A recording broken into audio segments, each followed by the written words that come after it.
I'm 84. It took me 52 years to learn this. The Duke warned her. Don't waste your life.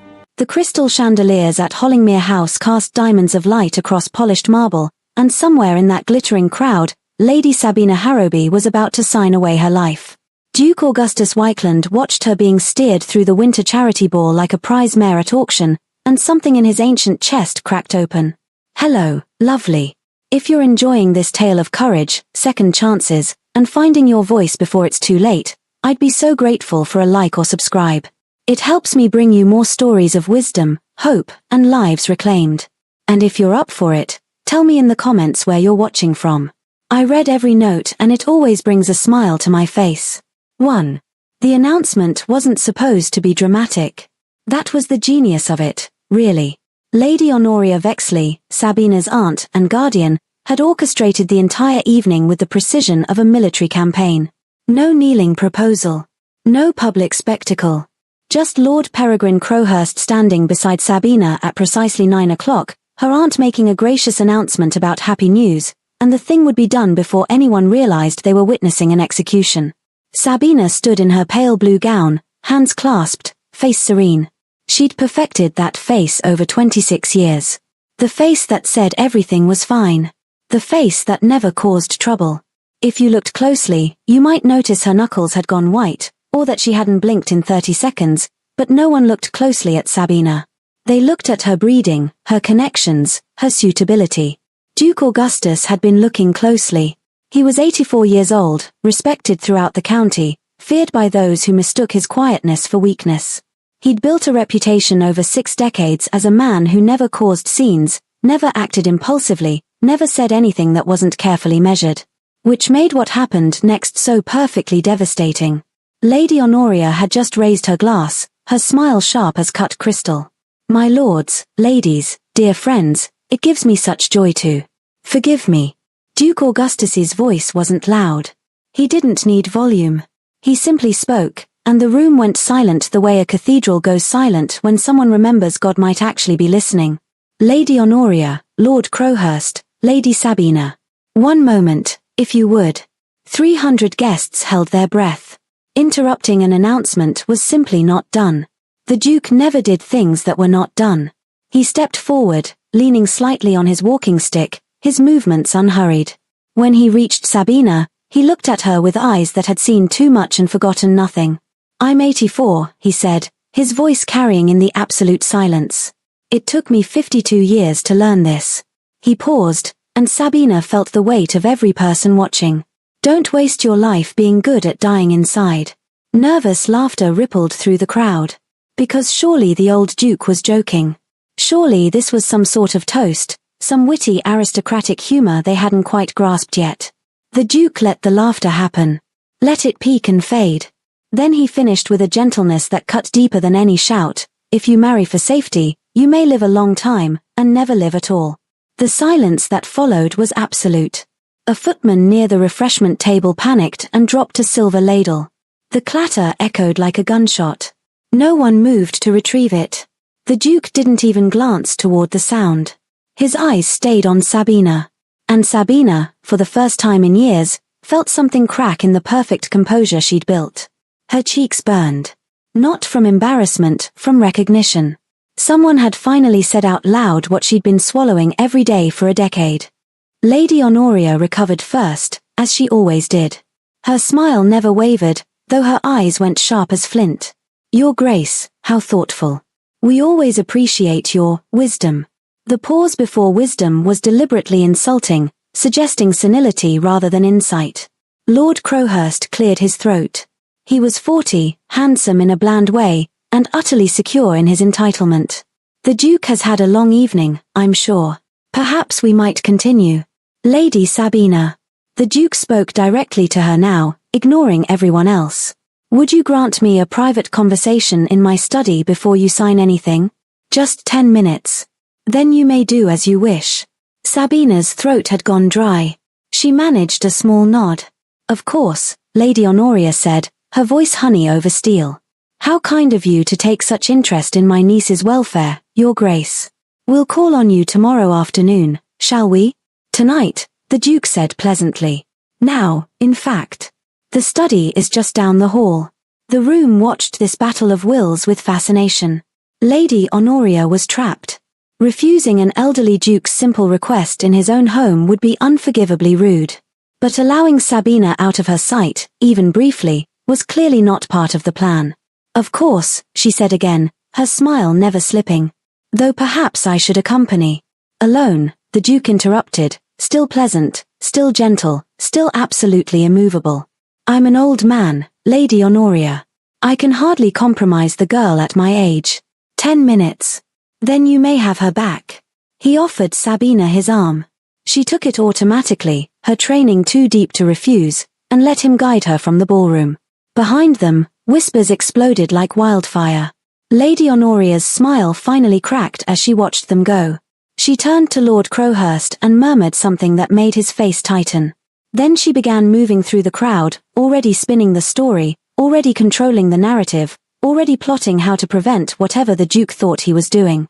2. The Duke's study was everything the ballroom wasn't: quiet, warm, lined with books that had actually been read. A fire crackled in the grate. The air smelled of old leather and pipe smoke. Sabina stood near the door, unsure whether she was being rescued or attacked. Duke Augustus lowered himself into a chair with the careful movements of a man whose body had begun betraying him. He gestured to the seat opposite. Sit, please. Standing makes me nervous. I always think people are about to run. Sabina sat, her hands still clasped in her lap, her face still composed. Your Grace, I don't understand. Yes, you do. His voice was kind but firm. You understood perfectly the moment I spoke. That's why you're afraid. Sabina's breath caught. No one ever told her what she felt. They told her what she should feel. The Duke leaned back, studying her. How old are you, Lady Sabina?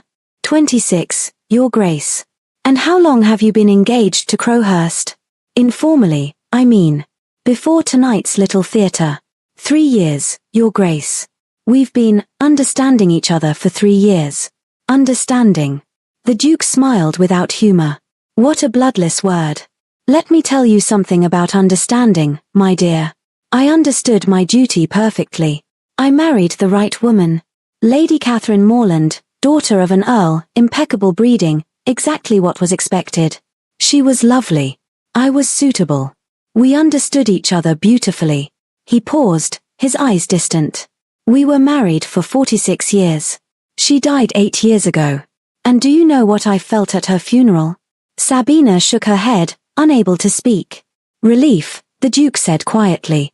Not grief. Not heartbreak. Relief that I no longer had to pretend I knew her.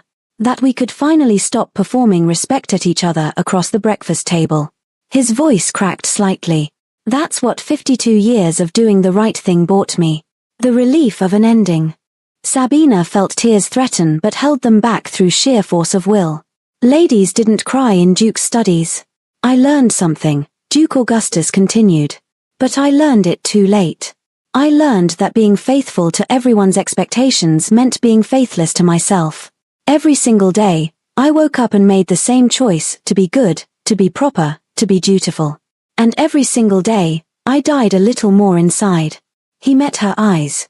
I became excellent at dying. Your Grace, do you love him? The question was direct, almost brutal in its simplicity. Sabina opened her mouth. Closed it. She'd been asked this question before by her aunt, by friends, by herself in mirrors. She'd always found ways to answer without lying. He's suitable. We get along well. Marriage isn't about love, it's about partnership. But the Duke was looking at her like he could see through every careful word she'd ever constructed. No, she whispered. I don't love him. But his. Safe, the Duke finished. Appropriate. Expected. Yes. I know the arguments. I made them myself for 5 decades. He leaned forward.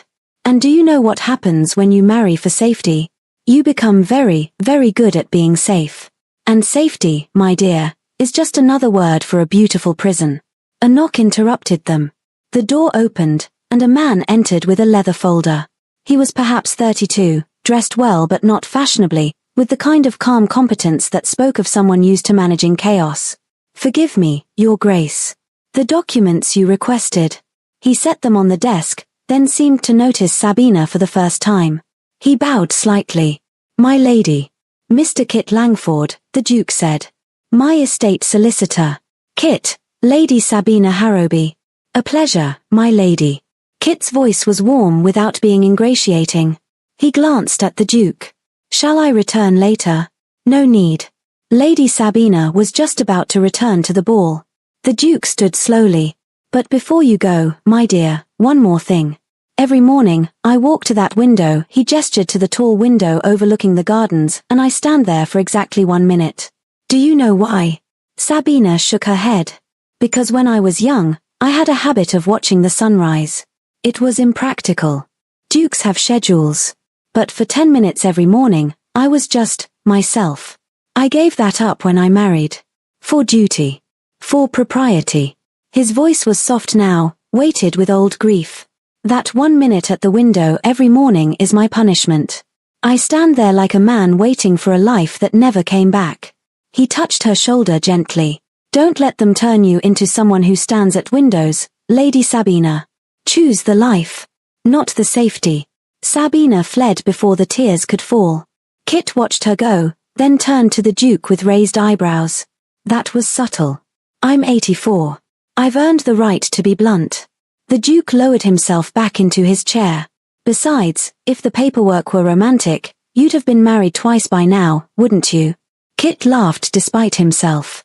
If paperwork were romantic, Your Grace, I'd be the most desired man in England.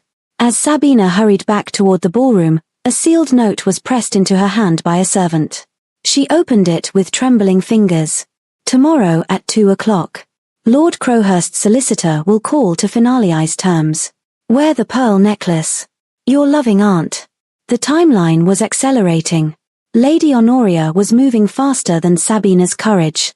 If you're enjoying this story, I'd be so grateful for a like and subscribe. It helps me bring you more stories you'd love. 3. The next morning, Sabina woke to find her schedule had been managed. A note slipped under her door outlined her day in 15-minute intervals. Breakfast at 8. Fittings at 9. Correspondence at 10:30. Lunch with approved guests. The meeting with Crowhurst's solicitor at 2. No gaps. No space to think. No time to breathe. When Sabina tried to go for a walk in the garden, her aunt appeared with cheerful concern. Darling, you can't go alone. You know how people talk. I'll send Mary with you. Mary was 60 and reported everything directly to Lady Honoria. When a letter arrived for Sabina, her aunt opened it first. Just checking for any distressing news, darling. You've been so fragile lately. The letter was from a school friend, mentioning she'd be visiting London. Somehow, it never made it to Sabina's writing desk. Lord Crowhurst called that afternoon, as scheduled. He wasn't cruel or angry about the Duke's interruption. He was worse, he was unbothered.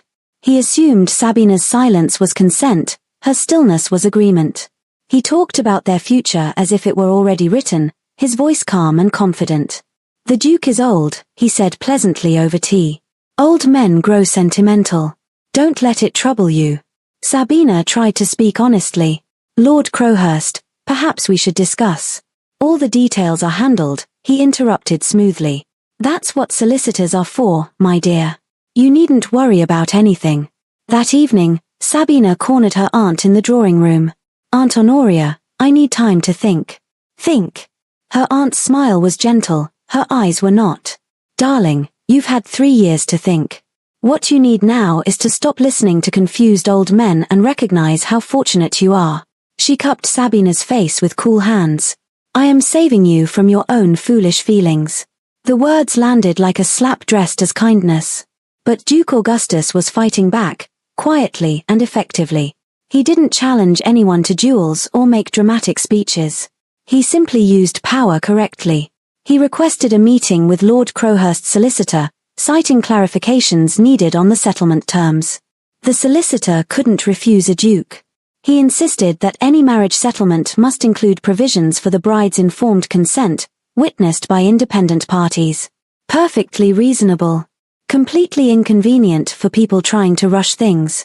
He invited the bishop to tea, mentioning concerns about undue pressure in marriage negotiations. The bishop began asking questions. And somehow, Sabina kept crossing paths with Kit Langford. The first time was in the estate office, where she'd been sent to deliver a message. Kit was reviewing charity accounts, muttering about suspicious arithmetic. "Someone's been skimming," he said without looking up. "They're clever about it. Small amounts from multiple funds. But it adds up." He glanced at her finally. "Do you know mathematics, Lady Sabina?" The question was so unexpected that Sabina answered honestly. "I was taught household accounts. Nothing fancy. Look at this line." Kit pointed. "Does that number make sense to you?" Sabina leaned over, studying the column. "No. That fee is triple what it should be for fabric." She traced another line. "And this one. We don't need 5 vendors for candles." Kit's face lit with genuine pleasure. "Exactly. Most people just see numbers. You see what the numbers mean." He said it like it was impressive, not decorative. The second time was at a charity packing event. Sabina had volunteered, or rather, been volunteered by her aunt to show community spirit. She was handed ribbon and told to tie parcels. She was terrible at it. The ribbons tangled. The bows came out lopsided. After 10 minutes, she'd created more chaos than organization. Kit appeared beside her, calmly restacking her disasters. He didn't tease her. Didn't laugh. Just fixed the parcels with quick efficiency. "You pack like someone who's been handed ribbon instead of responsibility," he said finally, his tone absolutely deadpan. Sabina stared at him. Then, despite everything, she laughed. Actually laughed, from somewhere deep in her chest. Kit smiled. "There. That's better. You looked like you were being tortured." "I was being useful," Sabina corrected. "No. You were being decorative. There's a difference." The words shouldn't have landed so hard, but they did. Sabina realized she'd spent her entire life being decorative.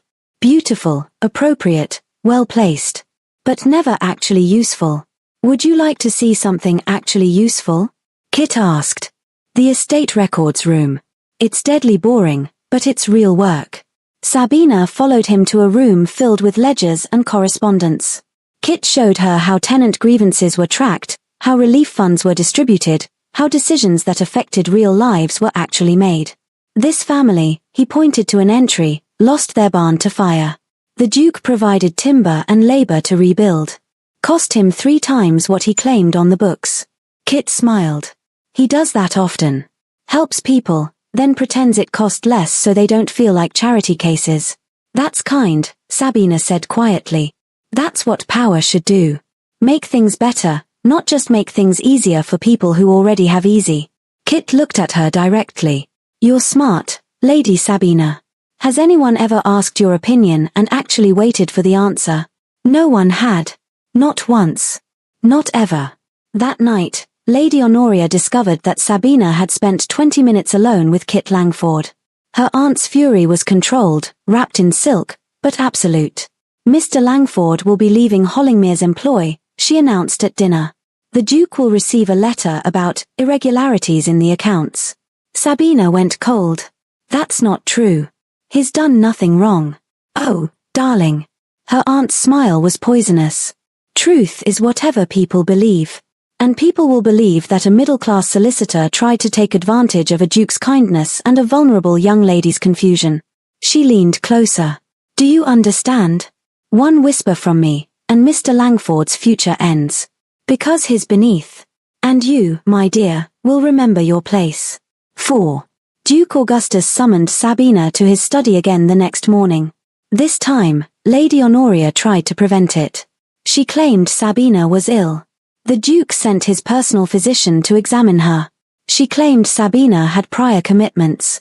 The Duke invited those commitments to be honored at Hollingmere. Finally, she ran out of excuses. Sabina arrived to find Kit already there, his face tight with controlled anger. "I'm being dismissed," he said bluntly when Sabina entered. "Lady Honoria has accused me of financial impropriety and inappropriate attention to you." "That's a lie," Sabina said immediately. "It's effective," Kit corrected. "Which matters more than truth?" "Not to me." Duke Augustus's voice cut through the tension. He sat behind his desk, looking every one of his 84 years but sharp as broken glass. Sit down, both of you. It's time you understood what you're actually fighting. He pulled out documents, financial records, correspondence, legal agreements. Lady Honoria is forcing this marriage for 3 reasons: money, control, and covering her own theft. Sabina felt the room tilt. What? Your fathers will left you independent means when you turn 27. That's next year. If you marry Crowhurst, your inheritance passes to your husband's management.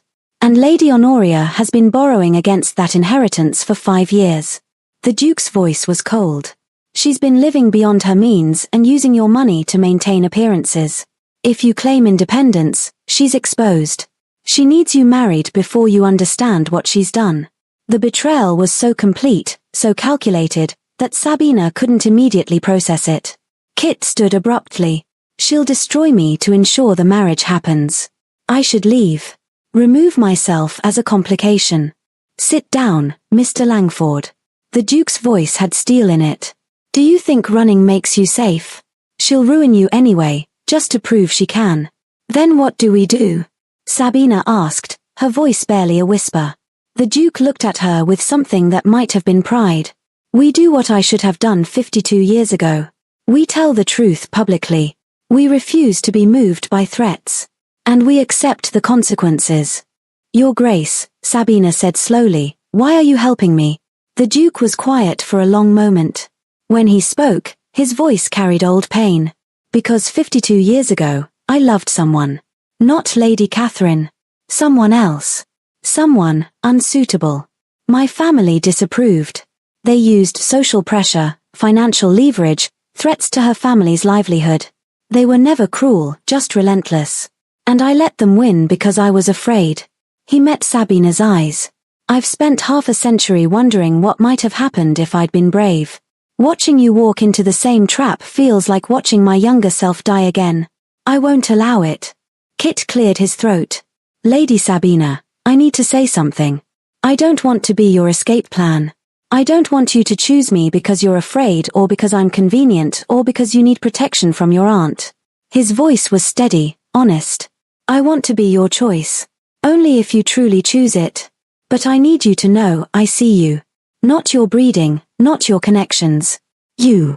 The woman who's smart about numbers and terrible at ribbon and brave enough to question everything even though you're terrified.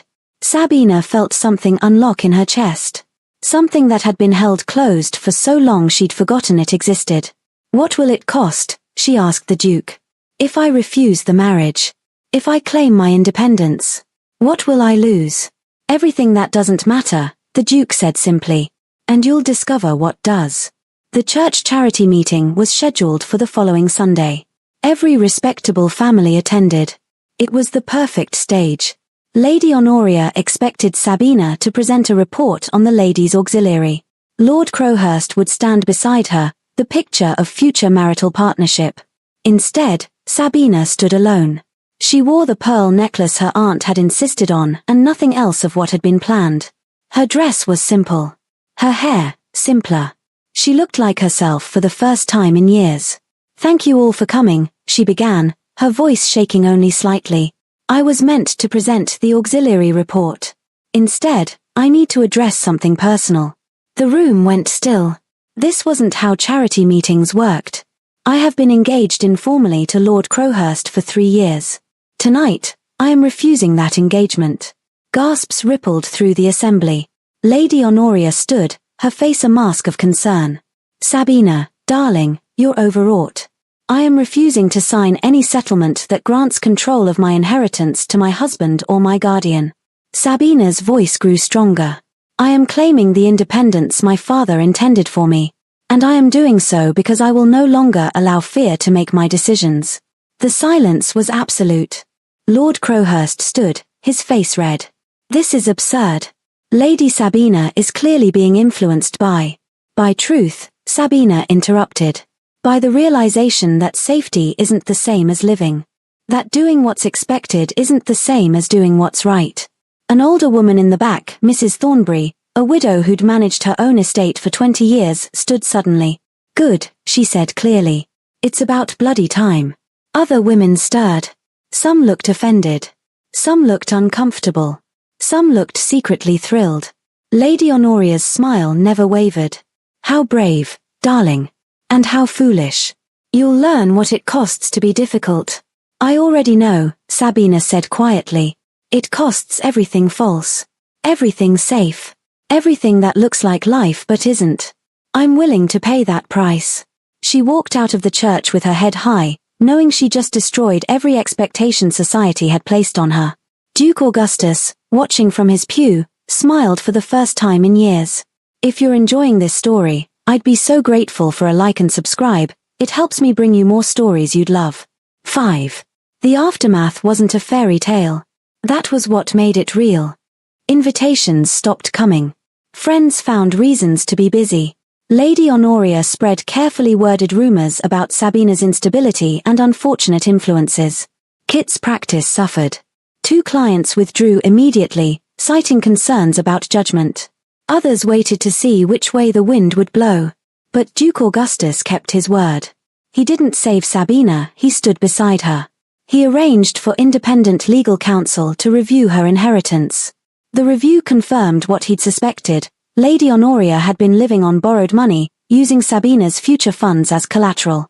He offered Sabina practical support, a legal arrangement that protected her independence without requiring dramatic elopement or social suicide.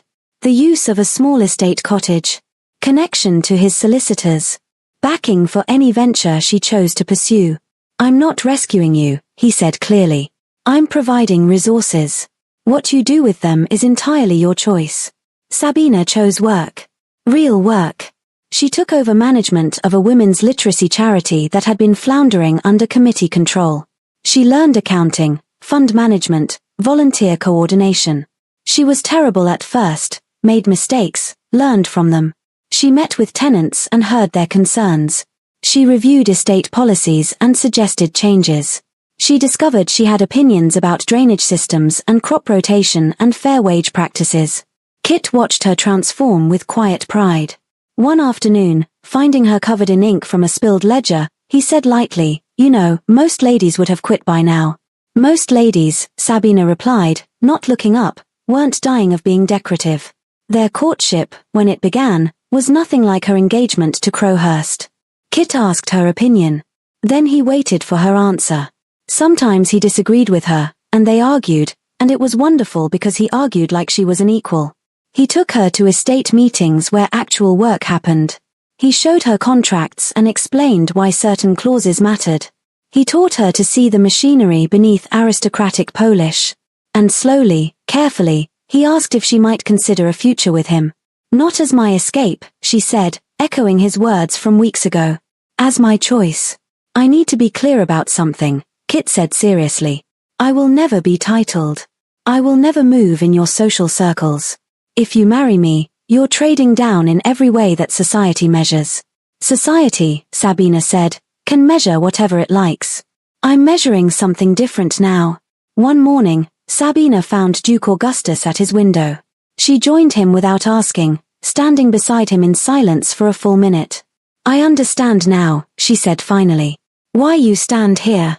Do you? You're not punishing yourself. You're remembering who you were before you forgot." She looked at him. "Thank you for not letting me forget who I am." The Duke's eyes were bright with unshed tears. "I didn't warn you to be noble," he admitted. "I warned you because watching you walk into that trap felt like watching my younger self die again. I couldn't save him. But perhaps I could save you." "You didn't save me," Sabina said gently. "You gave me permission to save myself." 6 months later, Kit asked Sabina to marry him properly. Not in a ballroom, but in the estate charity office, surrounded by ledgers and correspondence and all the beautiful mundane work of real life. "I want to be very clear about what I'm offering," he said. "I'm not offering safety or status or social advancement. I'm offering partnership. A life we build side by side. You won't disappear inside my life. I won't disappear inside yours. We'll make something new together." "Yes," Sabina said. Not because she needed saving. Because she chose him. Their wedding was small. Reverend Hargreaves officiated.